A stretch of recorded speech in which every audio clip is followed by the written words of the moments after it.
রাধে রাধে সকলকে। বললাম যে আজকে আমরা শুরু করব 1939 সাল থেকে পরবর্তী আছে সময়কাল। এর আগের দিন আমরা 1939 সাল পর্যন্ত পড়িয়েছিলাম। এই ভিডিওতে আমরা পড়বো 1939 সাল থেকে বাকি স্বাধীনতা পর্যন্ত। মানে 1939 সালে যদি বলা হয় 1939 সালে কি হয়, দ্বিতীয় বিশ্বযুদ্ধ শুরু হয়। দ্বিতীয় বিশ্বযুদ্ধ যুদ্ধ শুরু হলো। এই দ্বিতীয় বিশ্বযুদ্ধ যাতে না হয় এই জন্য একটা সংস্থা গঠন করা হয়েছিল, জাতীয় চুক্তি সংঘ, যেটা 1920 সালে গঠিত হয়েছিল। এবার কি হয়, দ্বিতীয় বিশ্বযুদ্ধ যদি বলা হয় 1939 সালে শুরু হয়। এই সময়কাল আগের দিনে লিখানো ছিল যে 1939 সালে সুভাষচন্দ্র বসু ফরওয়ার্ড করে বা তোমার গঠন করে ত্রিপুরীতে অধিবেশন হয়। পট্টবিস্মিত রামাইয়াকে তোমার পরাস্ত করেছেন নেতাজি সুভাষচন্দ্র বসু। এবার আমরা দ্বিতীয় বিশ্বযুদ্ধ, এই দ্বিতীয় বিশ্বযুদ্ধ তোমরা অবশ্যই কমেন্ট বক্সে লিখবে। দুইটা তোমার যে ভক্তি ছিল, একটা হচ্ছে মিত্র শক্তি, মিত্র শক্তি, মিত্র শক্তিতে কারা আছে, আর একটা হচ্ছে পক্ষ শক্তি, পক্ষ শক্তি। তোমরা কমেন্ট বক্সে লিখবে মিত্র শক্তি এবং অক্ষ শক্তির কোন কোন লেজার ছিল। দ্বিতীয় বিশ্বযুদ্ধ বলা হয় 1939 সাল থেকে 1945 সাল পর্যন্ত। এই সময়কালে দ্বিতীয় বিশ্বযুদ্ধ চলাকালীন সময়ে ভারত বলা হয় ইংল্যান্ডের প্রধানমন্ত্রী ছিলেন। দ্বিতীয় বিশ্বযুদ্ধ চলাকালীন সময়ে ইংল্যান্ডের প্রধানমন্ত্রী, ইংল্যান্ডের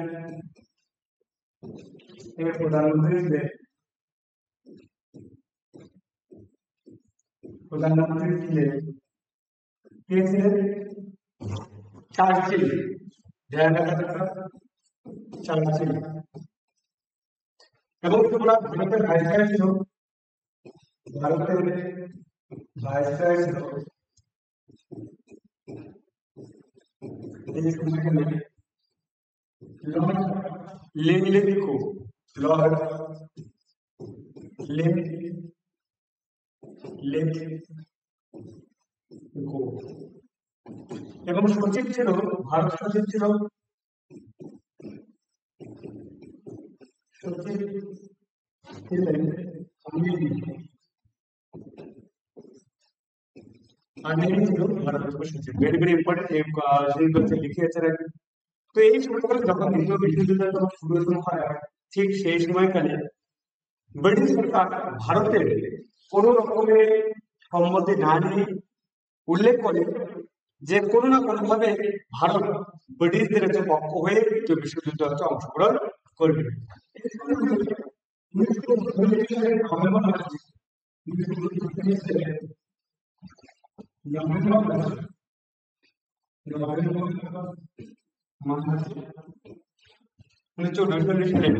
নভেম্বর জাতীয় কংগ্রেস, জাতীয় কংগ্রেসের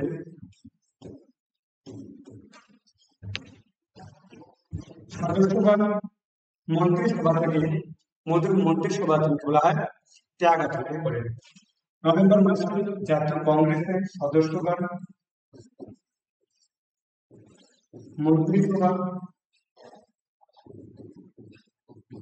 ত্যাগ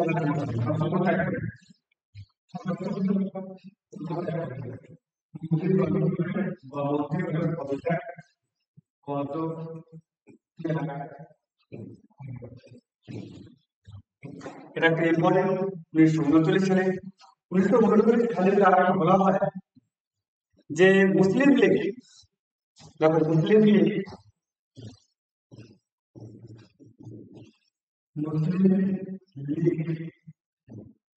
মুক্তি দিবস পালন করে। মুসলিম লীগ 22 ডিসেম্বর 1939 আরেকটিকে মুক্তি দিবস হিসেবে পালন করে।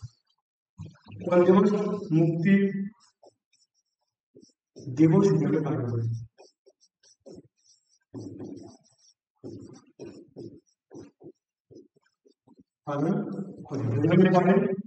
22 ডিসেম্বর 1939 তারিখ থেকে মুক্তি দিবস হিসেবে পালন করে। 1939 সালে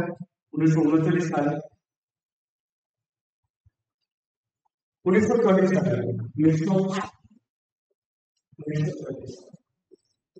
1940 সালের যে বলা হয়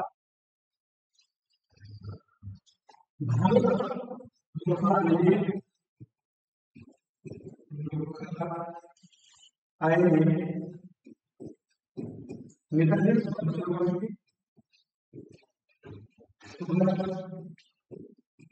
চন্দ্র বসুকে গ্রেপ্তার করে।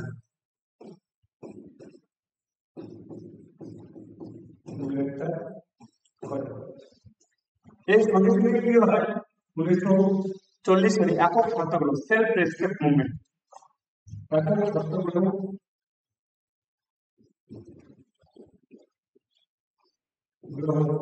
পালন করেছিল বিনোবা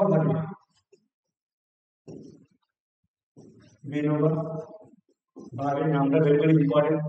এই মুসলিম লীগের লাহোর অধিবেশনে পৃথক পাকিস্তানের দাবি ঘোষণা করে। মুসলিম লীগের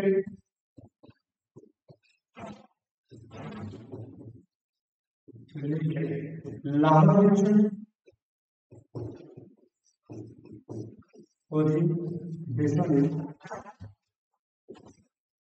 মুসলিম লীগের লাহোর অধিবেশনে পৃথক পাকিস্তানের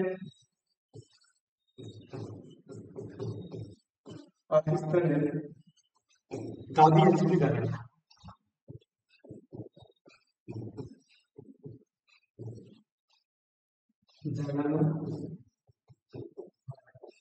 তো ভেরি ইম্পর্টেন্ট যদি বলা হয় মুসলিম লীগের লাহোর অধিবেশনে কিসের দাবি আছে জানানো হয়? পৃথক পাকিস্তানের দাবি আছে কি জানানো হয়।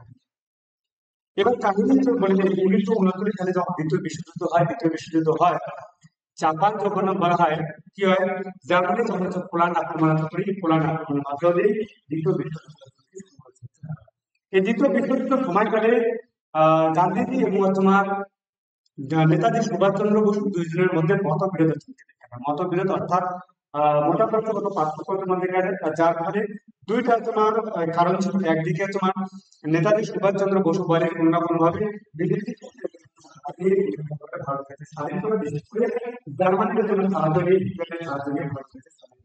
আর ঠিক এই সময়কালে নেতাদের বলা হয় গান্ধীজি মানে কোনো না কোনো ভাবে যদি ফ্যাসিবাদ যদি বলা হয় জার্মানি ভারতের উপরে তোমার ভারত থেকে ইংল্যান্ডকে তোমার তাড়িয়ে দিয়ে আবার তারা তোমার শাসন করে আর এরই কিন্তু মধ্যে একটা মতবিরোধ হয় এবং শেষ পর্যন্ত নেতাজি সুভাষচন্দ্র বসু জাতীয় কংগ্রেসের প্রেসিডেন্ট বলা হয় সভাপতি পদ তোমার প্রেসিডেন্ট পদ তোমার ছেড়ে দেয় এবং শেষ পর্যন্ত ফরওয়ার্ড কমিটি গঠন করে এবং 1940 সালে যখন ব্রিটিশরা জানতে পারে যে নেতাজি সুভাষচন্দ্র বসু ব্রিটিশদের সাহায্য নিয়ে ভারতকে তোমার তাড়িয়ে ভারত থেকে ব্রিটিশদের তাড়িয়ে দেবে এই সময়কালে তাকে ভারত আইনের মাধ্যমে নেতাজি সুভাষচন্দ্র বসুকে গ্রেপ্তার করা হয়।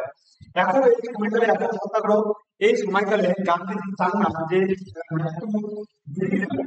একটা হচ্ছে বিপদে আছে দ্বিতীয় বিশ্বযুদ্ধের পরিস্থিতিকালে তারা একটা বিপদে আছে তাদের মধ্যে যদি কোনো না কোনো বিশাল ধরনের তোমাকে একটা আন্দোলন করা যায় তাহলে তাদের আরো বিপদে পড়বে। তাহলে তার যে অহিংস এবং সত্যাগ্রহ নীতির কোনো না কোনো ভাবে একটু হচ্ছে উল্লঙ্ঘন হবে এই জন্য তিনি এই সময় বড় আন্দোলন না করে কি আন্দোলন করে বলছে একক সত্যাগ্রহ পালন করবে। একক সত্যাগ্রহ পালন করেছিল বিনোবা ভাবে ভেরি ইম্পর্টেন্ট। বললাম মুসলিম লীগের লাহোর অধিবেশনে পৃথক পাকিস্তানের জন্য দাবি জানানোর জন্য হয়। দ্বীপ জাতি গোষ্ঠীর জনক যদি বলা হয় এর নাম দ্বীপ জাতি তত্ত্বের জনক যদি বলা হয়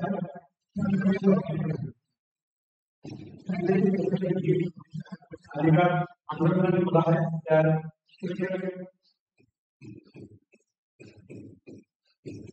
আহমেদ খান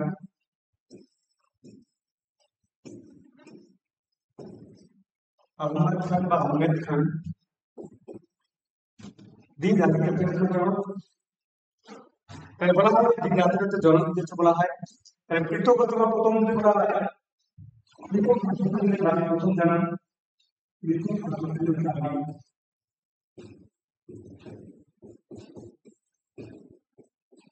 পাকিস্তানের দাবি এই অধিবেশনটা বেরিয়ে পড়েন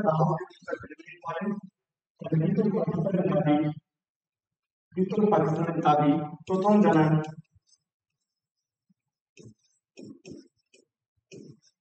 মোহাম্মদ ইকবাল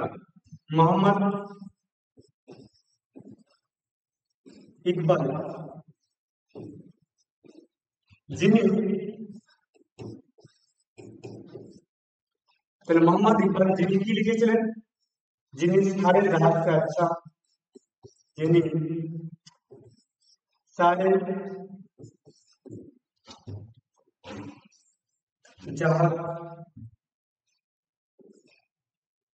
सारे जहाज से अच्छा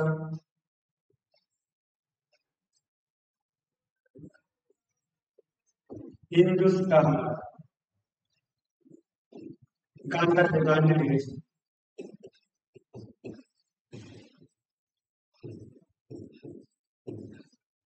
वेरी वेरी इंपॉर्टेंट। तो मोहम्मद इकबाल नामটা ধ্যান রাখা দরকার। এবার যদি বলা হয় তো পৃথক পাকিস্তানের কোথাও তোমার জনক যদি বলা হয় জনক মানে চৌধুরী রহমত আলী, চৌধুরী রহমত আলী, চৌধুরী রহমত আলী,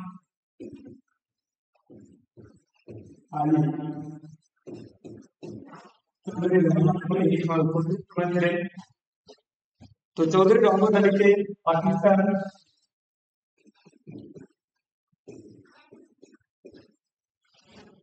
কোথায় জনক বলা হয়।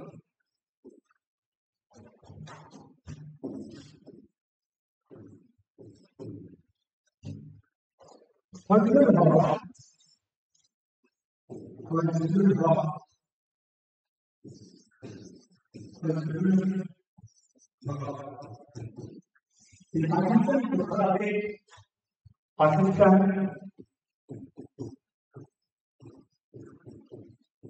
प्रस्ताव लाहौर अधिवेशने मुस्लिम लीगर लाहौर अधिवेशने पाकिस्तान प्रस्ताव उत्तोलन करें। पाकिस्तान प्रस्ताव फजलुल पाकिस्तान फजलुल हकीम पाकिस्तान प्रस्ताव प्रथम मुस्लिम लीगर लाहौर अधिवेशने लीगर लाहौर अधिवेशने उपस्थापन करें। मुस्लिम लीगर लाहौर अधिवेशने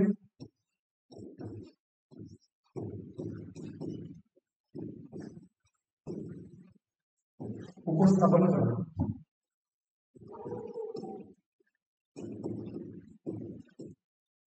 वेरी इंपॉर्टेंट। এবার যদি বলা হয় খালিকুজ্জামান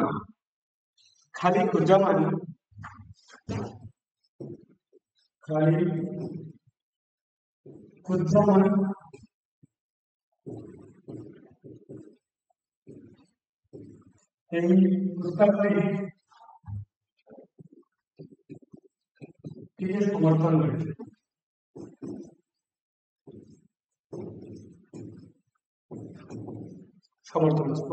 वेरी वेरी इंपॉर्टेंट। এবার 1940 এই কাহিনী হচ্ছে, আবার 1941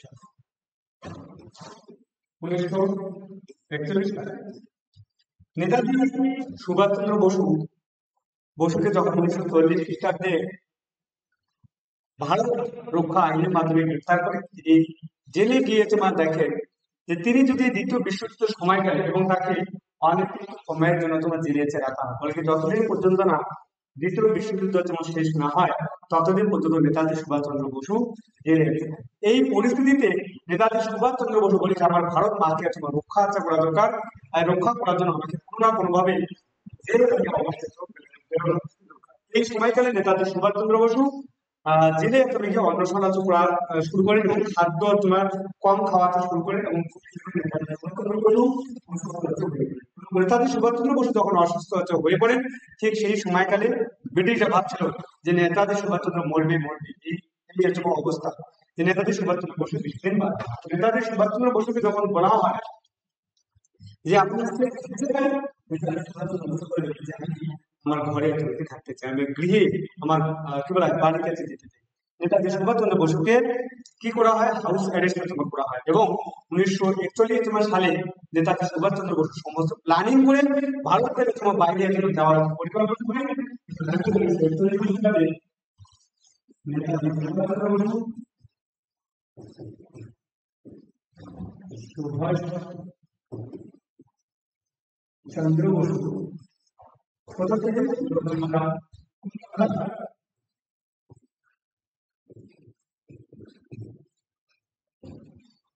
কলকাতার এলিগেন্ট রোড থেকে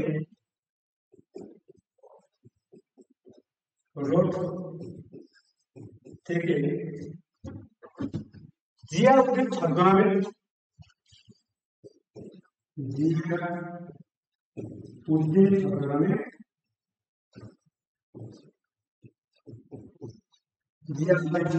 ভারত থেকে পালিয়ে যায়।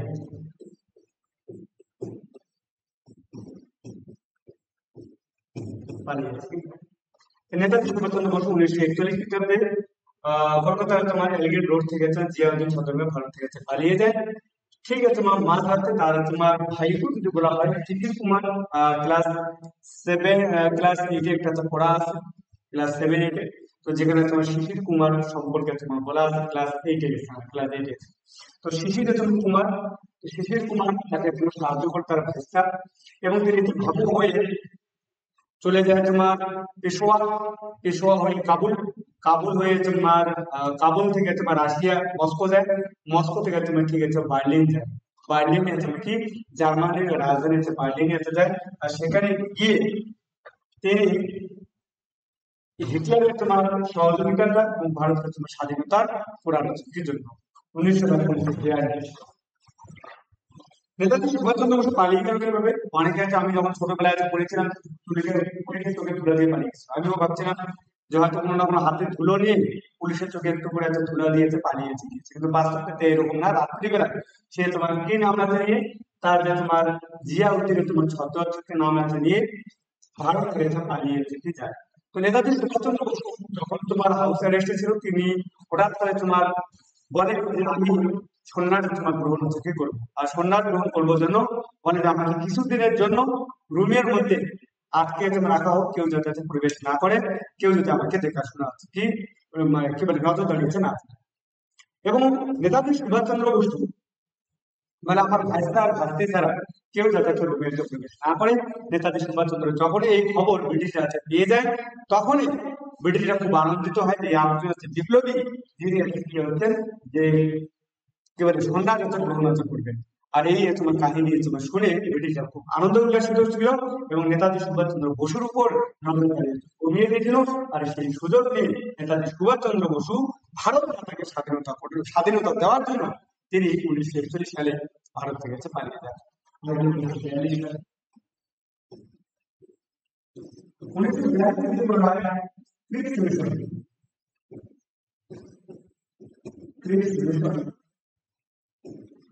ভারত কি উদ্দেশ্য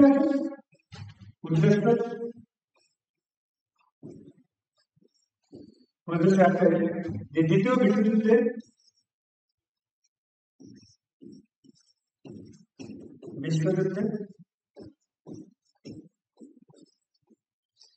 বিশ্বযুদ্ধে ভারতের অর্থ এবং সম্পদ ব্যবহার করা হয়।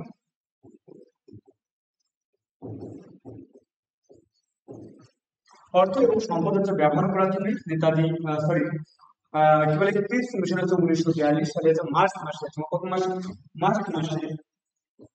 মাসে ভারতের থেকে আসে। তো ক্রিস মিশনের একটাই উদ্দেশ্য, তো কোনো না কোনো ভাবে দ্বিতীয় বিশ্বযুদ্ধে যাতে ভারত থেকে তোমার সহযোগিতা তোমার পাওয়া যায় দ্বিতীয় বিশ্বযুদ্ধে, এই জন্য ক্রিস মিশন এসেছিল। কিন্তু ক্রিস মিশন 1942 সালে তুমি কি হয়, ব্যর্থ হয়ে যায় এবং তোমার ফিরিয়েছে চলে যায়। এই ক্রিস মিশন বলে কিন্তু কিছু সুযোগ সুবিধা আছে দিতে এসেছে, এটাকে বলা হয় কনস্টিটিউশন বডি, যে গঠনের জন্য তুমি এসেছিল। তো ধ্যান রাখবে কনস্টিটিউশন বডি গঠনের জন্য এসেছিল। এবং আজকে এরা বলে যে ভারতের এক্সিকিউটিভ যে আছে কার্যনির্বাহী পরিষদে ভারতের সদস্য সংখ্যা হচ্ছে বৃদ্ধি করা হবে এবং ভারতের অনেক রকম সুবিধা লেমোনিয়ান স্টাফ এবার দিতে হবে। যখন দ্বিতীয় বিশ্বযুদ্ধ তোমার শেষ হবে তখন বলা হয় যে ভারতকে ডোমিনিয়ান স্ট্যাটাস দেওয়া হবে। ভারত তো বলেছিল যে বিহারের তোমার অধিবেশনে বলেছিল যে যদি যদি তোমার ব্রিটিশরা ভারতকে ভারতকে অধিপতি দেয়, বর্তমান কালে পার্লামেন্টের আইন তৈরি করার তোমার সুযোগ সুবিধা তৈরি দেয় এবং কেবলমাত্র ব্রিটিশরা এক্সটার্নাল অ্যাফেয়ার বা বড় বড় দিকগুলি ছাড়া যাতে ছোট ছোট তোমার দিকগুলি সমস্ত ক্ষমতা আছে ভারতের হাতে তুলে দেয় তাহলে দেবে। কিন্তু ব্রিটিশরা এই সম্পর্কে কোনো কিছু বলেন না এবং শেষে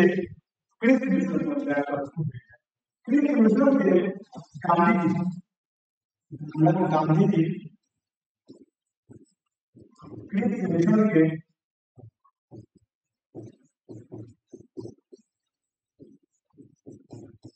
ফেল করা ব্যাংকের সঙ্গে তুলনা করছে। ফেল করা ব্যাংকের সঙ্গে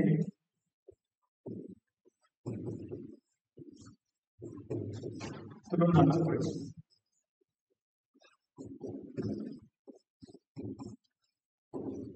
ইংরেজি কিন্তু বলা আউটব্রেক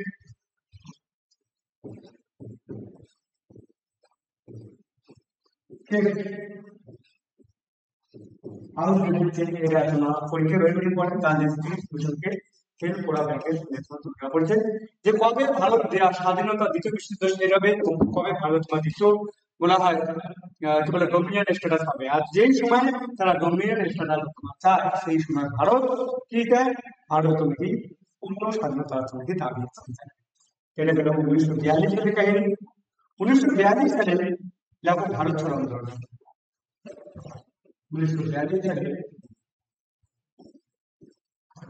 ভারত ছাড়ো আন্দোলন।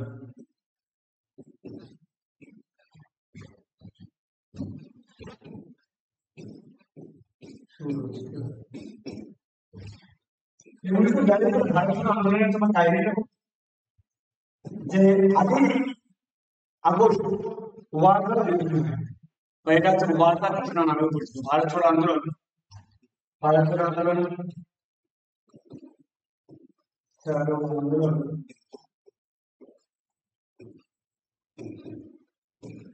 ওয়ার্কার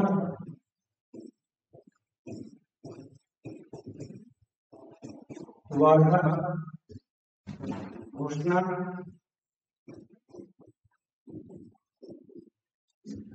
ওয়ার্কার ঘোষণা বা কি বলে লিডারকে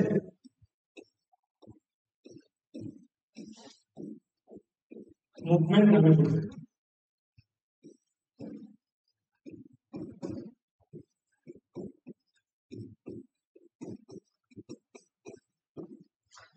ভারত আন্দোলনের কারণ ভারত আন্দোলন যে গান্ধীজি যে আছে গান্ধীজি এক সময় অহিংস অসহযোগ আন্দোলন করছিল। ঠিক এই সময়কালে গান্ধীজি 1942 সালে এসে বলে যে করেঙ্গে ইয়া মরেঙ্গে, ভয় করবো না আছে। তো গান্ধীজি এই জন্য গান্ধীজিকে বলে ইন্টেলিজেন্ট জিনিয়াস বলা হয়, কারণ গান্ধী জানে যে 1920 সালে যখন বলা 1915 সালে যখন এসেছিল তখন গান্ধীজি এই রকমের করেঙ্গে ইয়া মরেঙ্গে এরকম কোনো ব্রিটিশ বিরোধী নারা আজকে দেখা যায়। কারণ কি, কারণ জানে গান্ধীজি সেই সময় ছোট ছিল, মতলব গান্ধীজির ভারতে তার পাওয়ারফুল ছিল না এবং বলা হয় জনগণ তাকে খুব একটা পরিচিত ছিল না। এই জন্য গান্ধীজি বলে যে বাচ্চা শিশু যদি থাকে বড় লোকের সঙ্গে যতই মারপিট করার চেষ্টা করো কিন্তু তারা পারবে না। তো সব থেকে যখন তুমি ছোট আছো তখন বড় লোক যদি কিছু বলে দেয় কখনো তাদের কোথায় কোনো কান দিবে না।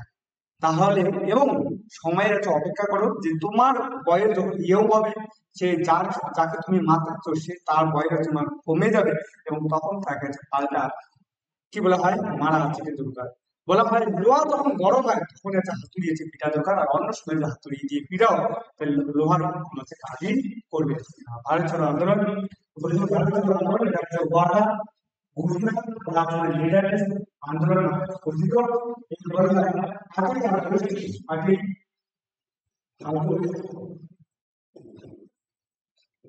হাতুড়ি আগস্ট ওয়ার্ডার ওয়ার্ডার মানে মিটিং হয়েছিল, সভা আয়োজন হয়েছিল।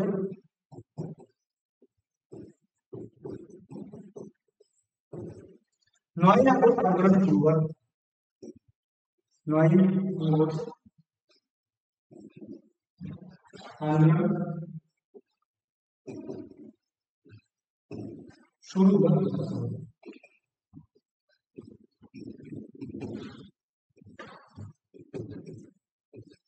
কিন্তু 9 আগস্ট সমস্ত বলা হয় নেতা, ভারত ছাড়ো আন্দোলনের যে নেতা ছিল কংগ্রেসের বড় বড় নেতা ছিল সরোজিনী নাইডু, গান্ধীজি, তার রাত্রিবেলা মিটিং তোমার করে শুয়েছিল, সকালবেলা ভোরবেলা উঠে যখন হচ্ছে ব্রাশ করতে বেরিয়েছিল, আর ঠিক সেই সময়কালে পুলিশ হচ্ছে খবর পেয়ে যায় যে তারপর দিনে তোমার আন্দোলনটা হবে। সবাইকে এরা বলছে গুড মর্নিং, ব্রাশ করতে হতে বলছে গুড মর্নিং, আর ওরা বলে তুমি কি হাত করিয়ে পুরো সবাইকে থানায় এসে দিয়ে চলে যায়। তো এই সময়কালে 9 আগস্ট আন্দোলন শুরু হওয়ার কথা, তো ধ্যান রাখা দরকার ভারত ছাড়ো আন্দোলন বলবো একটা ওয়ার্ডার ঘোষণা বলা হচ্ছে হয় লিডারলেস আন্দোলন। 8 আগস্ট ওয়ার্ডার সভা হচ্ছে 9 আগস্ট আন্দোলন শুরু হওয়ার কথা, কিন্তু সমস্ত নেতাই গ্রেপ্তার হয়ে যায়। এই জন্য তোমাকে লিডার না থাকার কারণে এটাকে বলে লিডারলেস আন্দোলন নামে। এই গান্ধীজি গান্ধীজি गांधी करेंगे या मरेंगे, करेंगे या मरेंगे, কোথায়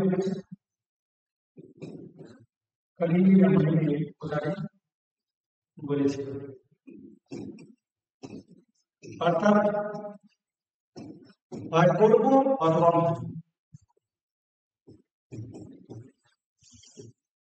অথবা মরবো, মরবো কথাটি বলেছে, স্লোগানটি দিয়েছে।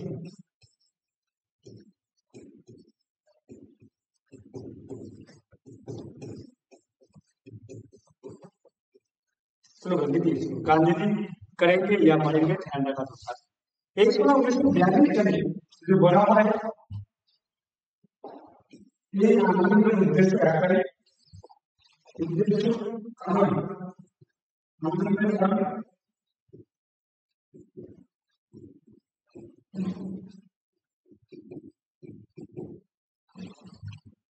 আন্দোলনের কারণে 1 নম্বর যদি বলা হয় ক্রিপ্স মিশনের ব্যর্থতা,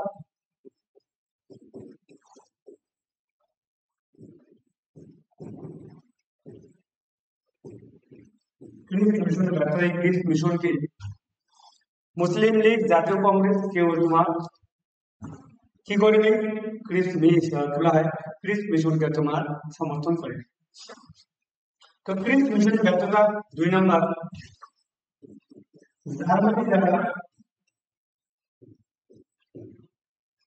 দ্বারা ভারত আক্রমণের ক্ষমতা,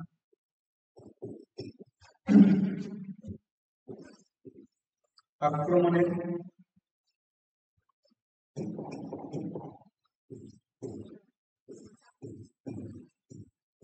এর সম্ভাবনা,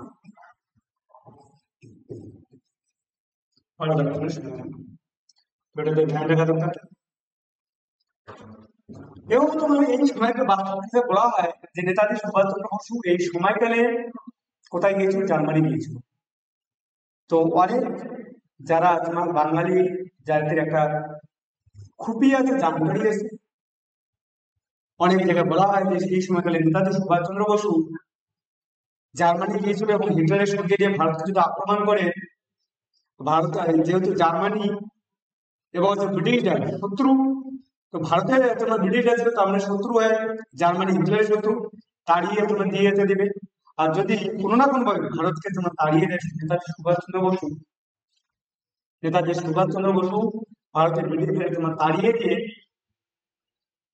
যদি দেশে তোমার স্বাধীন করে দেয়, তাহলে বাকি এতদিন ধরে যেগুলো লিডার গুলো ছিল তাদের তো নাম ইতিহাসের পাতায় চলবে না। অনেকে এটা কি ছিল, এটা তোমার আশঙ্কা করছে, অনেক বই গেছে লেখা থাকে এরকম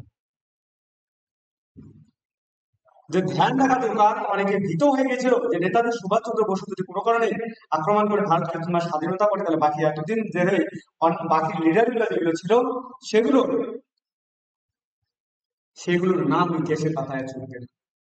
তারা ভয়ভীত হয়ে কি হয়, এক করে এটা কারণ ছিল ব্রিটিশ মিশন, 2 নম্বর জার্মানির তোমার যারা আছে ভারত আক্রমণ, আর 3 নম্বরে তোমার একটা ইম্পর্টেন্ট যেটা যেটা আছে তারা কোনো বাঙালি কোনো না কোনো ভয় পেয়েছিল।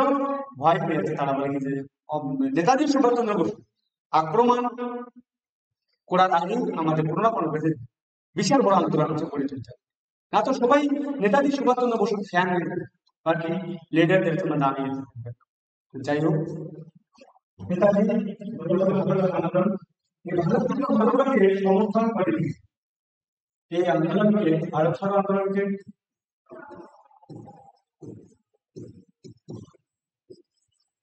আন্দোলনকে সমর্থন করে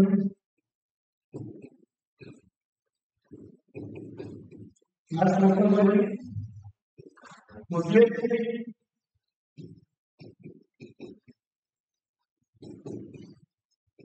লিখো হিন্দু মহাসভা।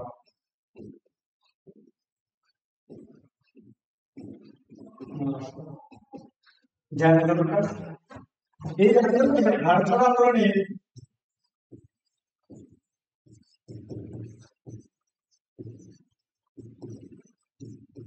ব্রিটিশদের সহযোগিতা করেছেন। ভারতের তো সহযোগিতা না করে ব্রিটিশদের সহযোগিতা করেছে। ব্রিটিশদের সহযোগিতা করেছিলেন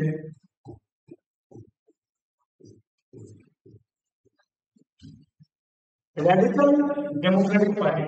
কোন পার্টি? Radical Democratic party.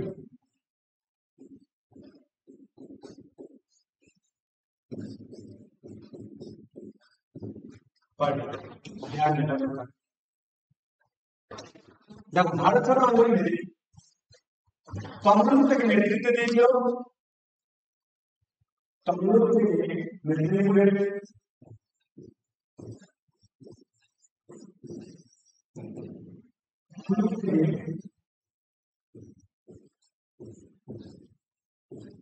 নেতৃত্ব দিয়েছিল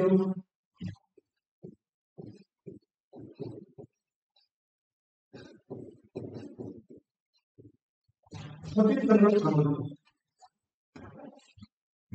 সতীশচন্দ্র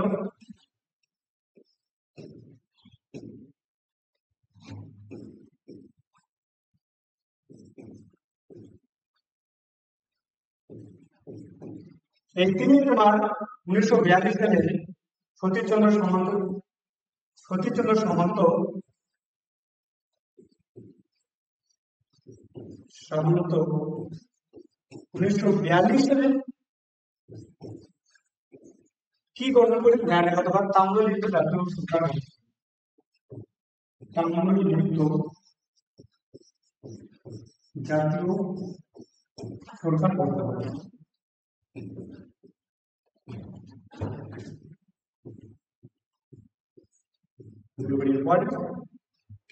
তাম্রলিপ্ত জাতীয় সরকার আছে আজকে একটা মেদিনীপুরের তমলুক থেকে নেতৃত্ব দিয়েছিল সতীশচন্দ্র সামন্ত। সতীশচন্দ্র সামন্ত 1942 তাম্রলিপ্ত জাতীয় সরকার আছে করেন। একটু কথা ভেবে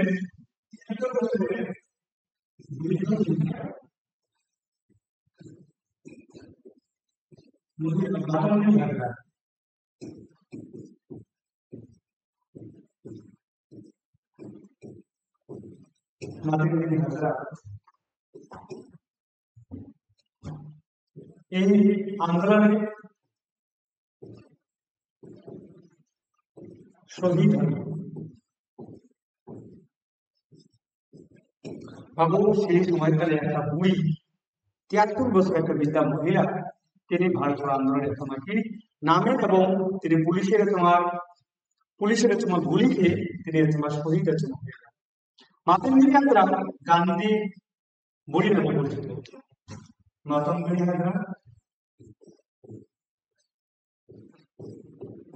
হাজরা তিনি গান্ধী বুড়ি নামে তিনি গান্ধী বুড়ি নামে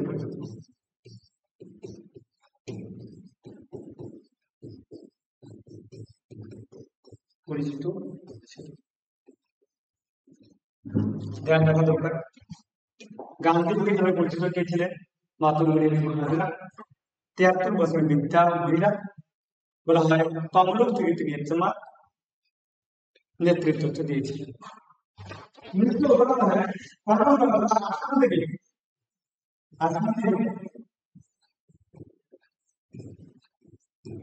আসামে ধ্যান রাখা দরকার কনকলতা বন্ধু মাত্র ১৩ বছরের একটি মেয়ে এই আন্দোলনে মারা যায় আসামে কনকলতা বড়ুয়া এই আন্দোলনে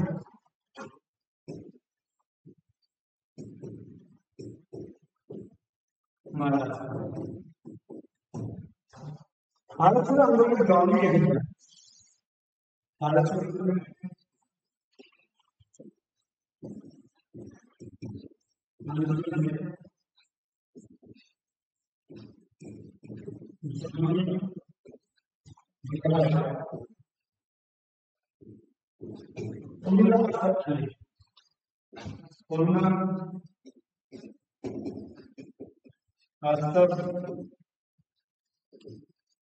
আলী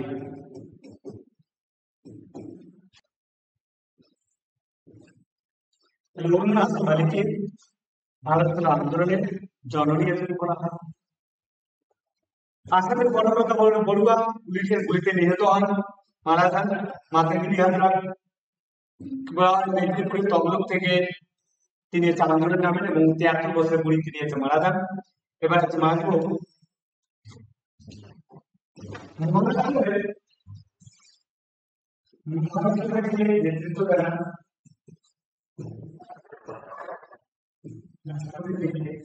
নেতৃত্ব দেন কে নেতৃত্ব আন্দোলন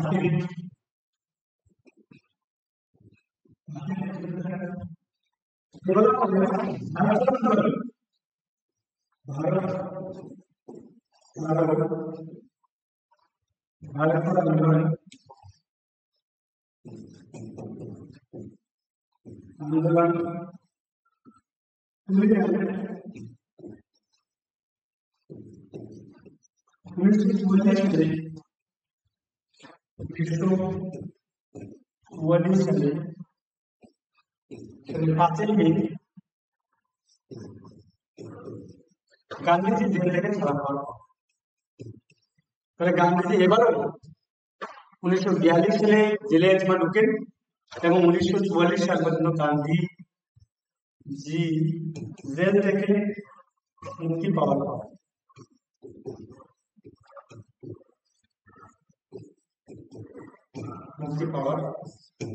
পর এবার ১৯৪২ সালে বলা হয় আইএনএ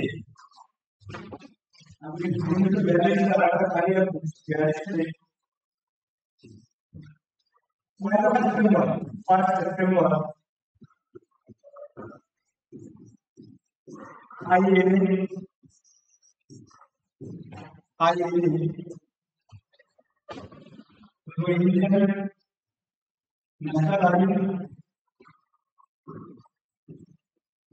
ন্যাশনাল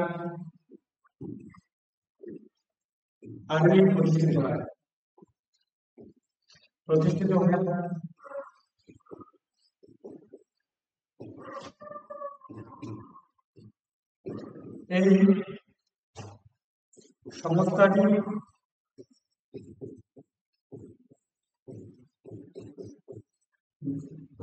গঠনের ধারণা দেয়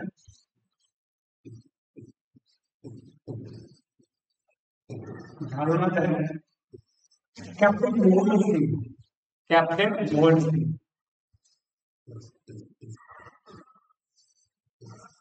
ক্যাপ্টেন মোহন সিং। মোহন সিং। আর প্রতিষ্ঠা কি করেন? প্রতিষ্ঠা করেন রাসবিহারী। প্রতিষ্ঠা করেন রাসবিহারী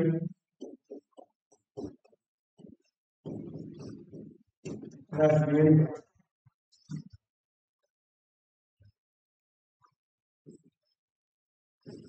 রাসবিহারী। এই রাসবিহারী ঘোষ 1912 সালে যখন লর্ড হার্ডিঞ্জকে বোমা তোমার নিক্ষেপের তোমার করেন দিল্লির, যদি বলা হয় চাঁদনি চৌকে, তখন তাকে ধরার জন্য 1,00,000 টাকা পুরস্কারের ঘোষণা করে এবং তোমার তিনি পিএন ছদ্মনাম, কি ছদ্মনাম? পিএন ছদ্মনাম। পিএন তোমার ছদ্মনাম কারা? হাজারি বসু, ভেরি ইম্পর্টেন্ট। তো পিএন ছদ্মনাম নিয়ে তিনি তোমার ভারত থেকে জাপানে এসে পালিয়েছেন। তো এই সময়গুলা আইএনএ